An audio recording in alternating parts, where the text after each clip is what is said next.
I want to get to our three favorites, or three of our most anticipated games here on a Football Friday. Bo, why don't you kick us off, my man? All right, let's do it. Even though I think you would probably be better served kicking us off.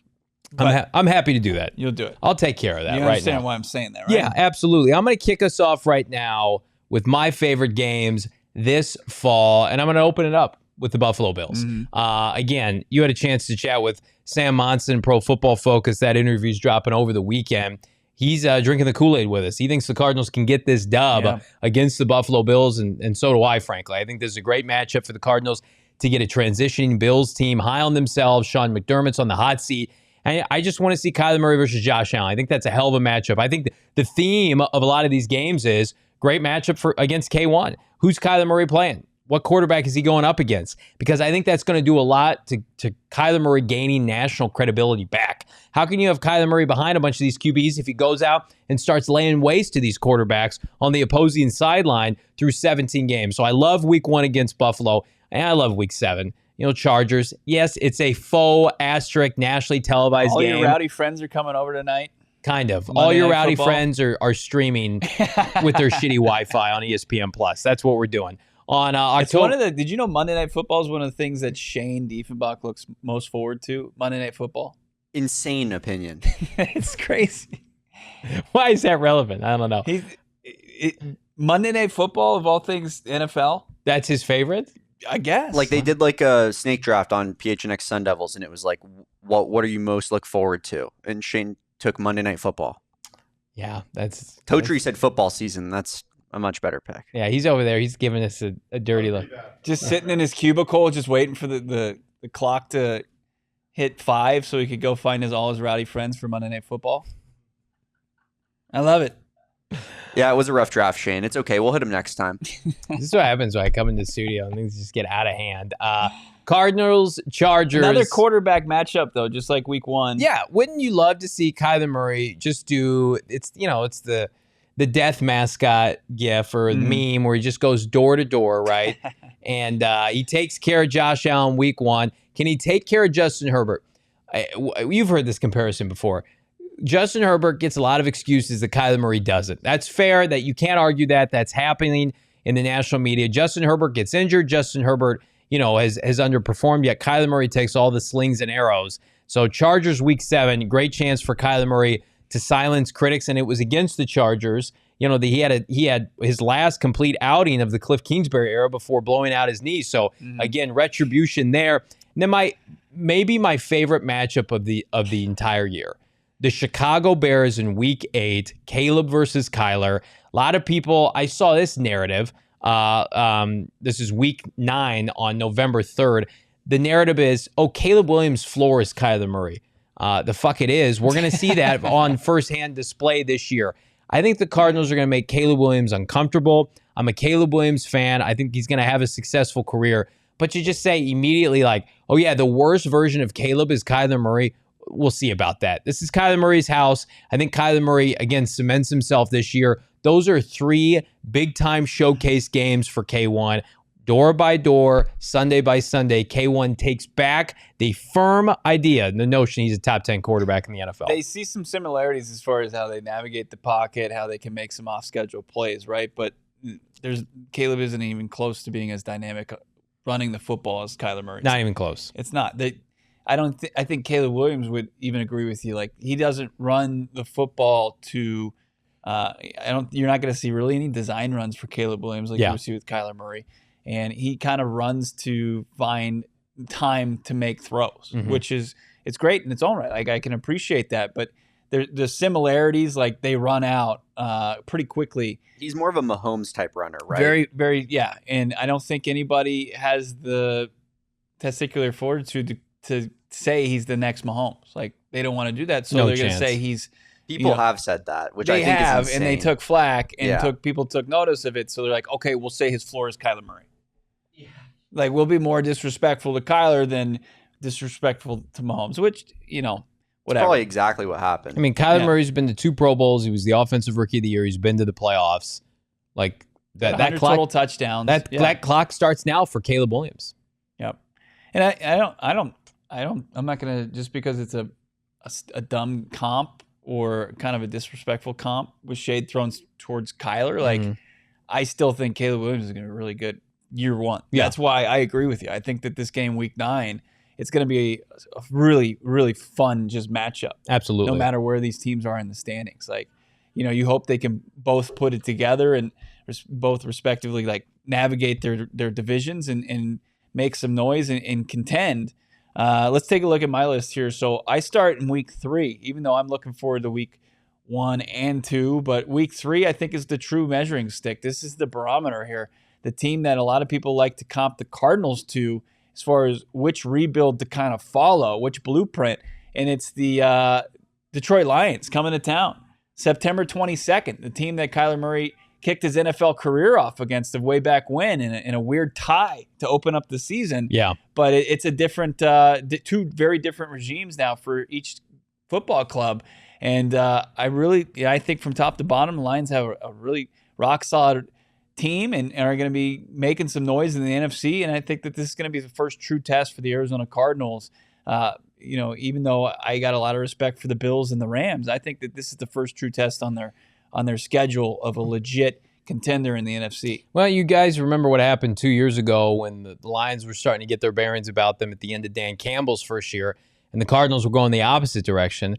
The Lions put a beat down on the Cardinals in Detroit, and the Cardinals were a double-digit favorite. Now, I'm not going to say history is going to repeat itself in reverse, but I do think the Cardinals can be competitive. I think Kyler Murray can keep it close with Jared Goff. I just have my reservations with Detroit's vaunted run game, Aiden Hutchinson. Like, you talk about everything the Cardinals are trying to accomplish and mirror, it's Detroit. So, but again, like, how is Detroit going to handle a prolonged postseason run for the first time in their franchise history? Goff's done it before, but everybody else on that roster, everybody's loving Detroit, favorites in the NFC, a quarter of a way from going to the Super Bowl. Let's see if a hangover is real for our friends in the Motor City. Yeah. The Jared Goff lost his first career start against the Cardinals, hasn't lost since, 8-0. I got number 4 on here just because you're going to have some motivated opponents coming into the desert, both Kliff Kingsbury and his quarterback, Jaden Daniels, returning to the state that he left to transfer from Arizona State to LSU and eventually become the Heisman Trophy winner and 2nd overall pick in the NFL draft. September 29th, Cardinals play host to the Commanders. And I think this would be a great game for first, I don't believe Kyler Murray, he's not going to lose this game to Kliff Kingsbury. No way. So that has its, popcorn worthiness in itself. And just like the Commanders in this season, like, I think that they're one of those Sunday ticket teams that I'll tune in just to see what they're about. Yeah. Can I just say this? There's going to be somebody in the media, somebody on Twitter or nationally, that's going to say Kliff Kingsbury has an advantage in that game because he knows what makes Kyler Murray tick or some bullshit like that. I'm going to tell you right now, when you identify that person, tune them out forever. When somebody comes online, on Twitter, on the national media and says, Kliff's got an advantage. He knows what Kyler Murray does. Locally or anybody. On Washington's? Like, Anybody. Washington will. They're going to guzzle down the burgundy and gold Kool-Aid. That's one of the worst takes of all time, and it's 4 months in advance. Somebody is going to say that. Somebody is going to say that Kliff Kingsbury has the in on what Kyler Murray likes to do and what not to do. And I wish the worst for those people that are putting that out there. That's the laziest take of all time. It's going to come. I will find it. Yeah. We will clip it from this show and I will mirror it together. Kliff Kingsbury was made by K1. He got an extension because of Kyler Murray. And I wish Kliff well. He's a nice guy. But at the end of it, Kyler Murray elevated this franchise amongst dysfunction for multiple years to the point where Kliff and Kyler weren't even speaking his last year here. So, to have any reverence for Kliff Kingsbury having success with Kyler Murray, it's just the opposite. We saw what Kliff did when Kyler was gone. They lost how many straight games? I mean, it was terrible. So, good luck, Jaden Daniels. I'm rooting for you. We've heard from around the league, like on our little tour that we took across the country, how people feel about Kliff Kingsbury. Mm-hmm. They think very highly of him. It's strange. It really is strange, but you can see how, he was sought after this offseason. I think he's got pretty solid representation that does a good job in promoting him and getting him in the right spots to get, better positions coming off of, when you look at the resume, it's not that impressive. But when you talk to people and people who claim to know ball, and that you would you kind of think no ball, but they're going to sit there and tell you, like, no, like this guy knows what he's doing in calling offensive plays. It's like, well, we didn't see the innovation. We didn't see the consistency. We didn't see anything that resembled like this offensive guru for 4 seasons in the desert. Sports Hero's right. It's like a Florio take. Just remember, everybody, Kliff Kingsbury coached Kyler Murray for 4 years, and he knows what he likes to do and what he doesn't. So I give the Commanders an advantage here. It's like having an extra coach on the sideline. Some bullshit like that's coming. Is Dan Quinn calling the defense in Washington? I don't know. I have not been tapped in on the Commanders beat all that often. They're a pretty irrelevant team, but there are people out there that think the Commanders are going to have like a sneaky good year. Like they could be a fringe playoff team. The Commanders, who had the second pick of the draft, out of their mind. Joe Witt Jr. I mean, Damon, are the Commanders are like, I think one of like the 5 worst teams. Those in the people NFL. are out of their fucking mind. In that with the Eagles and Cowboys in that division, you think that they're going to find a way to get a wild card spot? There's no way. It's a stacked division. They added a ton, right? But that doesn't necessarily mean they've got better. Like, I think Jaden Daniels is obviously an upgrade over Sam Howell. Yeah. But we'll see. You know, is he going to be put in a position for success? Terry McLaurin, decent. Jahan Dotson. Like, they've got decent players. I just, like, the floor raised, but the ceiling's low. Jack Smith. Cliffy going commando naked in AZ. I think meaning naked like exposed because he's going to be exposed. Cliff's going to have PTSD because he lost a lot of home games at State Farm hired Stadium. Kliff, and they hired Brian Johnson, who I think I saw had like an absurd amount of screen passes called last year while he was the lone season. He was the OC in Philly. They're going, like, Washington fans maybe by week 4 are going to be the OC in Philly. Yeah, the OC in Philly, like, your job is made so much easier by the tush push. Yes. Yeah, like that. I'm being dead serious. Like you go into every single down going, we need 9 yards because we can just push forward for that extra one on 4th down every single time. That's such an advantage as an offensive coordinator. Like, and they still sucked. They were terrible. They were still, they couldn't stay on the field long enough to put that game away against the Arizona Cardinals. Gave the Cards a chance and made Jonathan Gannon look pretty brilliant for the onside kick attempt and getting the ball back quicker in order to win that ball game. So that's my second favorite matchup of this season. Let's get to the third one here, the third and final. And it's a little disappointing. It's as early as week 6. Yeah. But the popcorn games are early in the season, and then like I think you lock in for some just dubs, just games that the Cardinals have to win. But anytime you go to historic Lambeau Field and the Packers are back with Jordan Love and a young roster, I know that maybe they might come back to earth after, you know, a divisional round run last year. But I'm in for this. And the last time I remember watching the Packers, they were just ripping our hearts out, right? Because A.J. Green didn't turn around and Rasul Douglas was picking off the football and ending a perfect start to the season for the Cardinals. So there's a bit of a revenge there. But there's just so many components that make that game sexy. Yeah, I was at the last game, Packers-Cardinals, and that was circa, 2018 with Steve Wilkes getting the dub, and that was the game Mike McCarthy got fired. Did Aaron Rodgers, did he intentionally lose that game? Potentially. Chase Edmonds, 2 touchdowns for the Cardinals that day. Josh Rosen got the dub. Can Kyler Murray... Was that his first win of his career? I think so, yeah. Can Kyler pick up where Josh Rosen left off in Lambeau? How about that? Yeah. It's an interesting little narrative there. Right? Josh Rosen, who is out of pro football right now. Josh, what is it? He walks so Kyler could fly? Yeah. He literally crawled on his hands and knees so Kyler Murray could soar above the clouds. You essentially traded 2 firsts for Kyler. Like, when you think about it, with the way how bad Josh Rosen was and spending a first on him. Do that. I don't want to talk about the 2018 draft and the fact that they traded up for Josh Rosen, and I loved it. It's proof that I love it on the internet. Bad player, man. Yeah, not very good. What is good, Damon? These 3 games that you've got teed up this fall. Let's see. Yeah, it was a tough ask because I liked some of your guys's. I really like that Chargers game. The Bills game was a really good one too. And then obviously Kliff homecoming game. But I tried to mix it up as best as I could. We're going to start it off with the best one. Of course, it's not even close. We're going to Miami. Everyone knows it's the best one. Make yourself out. Get out there with us. Yeah, that game's gonna be a lot of fun. If the Cardinals can win that game, I think they'll make the playoffs. Another former Rosen team, the Miami Dolphins. Oh yeah, we share Rosen. That's who they were able to kind of just pawn him off of when they had zero leverage. They traded him the Andy Isabella pick. Yep.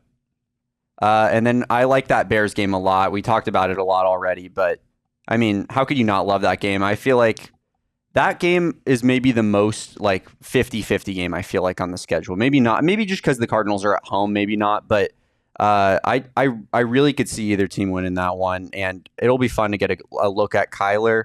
It'll be fun to get some jabs in at CHGO. Mm-hmm. Greg Braggs Jr. I think Johnny and him will probably do some content. Yeah, for sure. We need a petition to get Greg Braggs out here. We're going to allow him in our studio that week? Yes, I think so. Greg Braggs Jr. is a freight train from hell, and we might steal him from that podcast indefinitely when he makes a trip to Arizona, Damon. Damn, Joshua, who is my guy. He used to come at Bo. He'd come at Johnny. He'd always have my back, and now he's getting mad at me. I don't think he's anybody's guy now. I think he's made an enemy out of the three hosts on this podcast. I thought we were boys, man.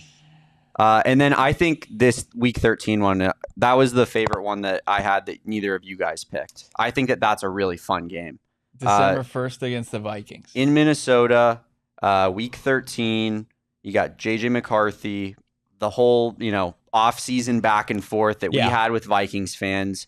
That's true. Like, I just think it's a really interesting matchup. Like, we have Marv. Maybe Marv sticks it to him a little bit. It'll be fun. That's a good one. I think that's a big, important game as well for the Cardinals making the playoffs if they want to. Yeah. I think that's a game they have to win.